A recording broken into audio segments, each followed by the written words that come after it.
Le Wi-Fi public, surtout à l'aéroport, c'est pratique, non? Mais attention, il y a de vrais risques. On se connecte au Wi-Fi gratuit, souvent sans y penser. Mais que se passe-t-il vraiment derrière?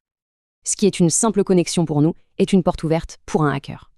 Le scénario est classique, mais ce geste anodin est une opportunité en or pour un attaquant. Les hackers ont deux méthodes principales pour nous prendre au piège. Voyons voir lesquelles. D'abord, le jumeau maléfique. C'est un faux réseau qui imite parfaitement un réseau officiel. En s'y connectant, tout notre trafic Internet passe directement entre les mains du pirate.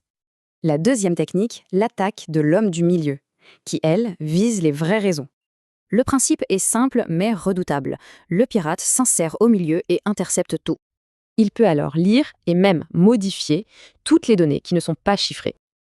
Et voilà ce qu'un pirate peut voir. Mots de passe, messages, fichiers, tout y passe. Bien sûr, le but pour un bon pirate, c'est de faire tout ça sans jamais se faire repérer.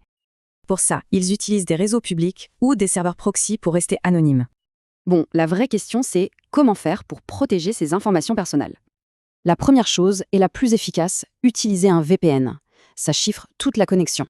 Il faut aussi bien vérifier le nom du réseau, une toute petite différence et c'est le piège. Mieux vaut éviter de se connecter à sa banque et penser à désactiver la connexion automatique. Et un dernier réflexe, toujours vérifier le petit cadenas HTTPS dans l'adresse du site web. Ces quelques habitudes peuvent vraiment protéger nos données les plus précieuses.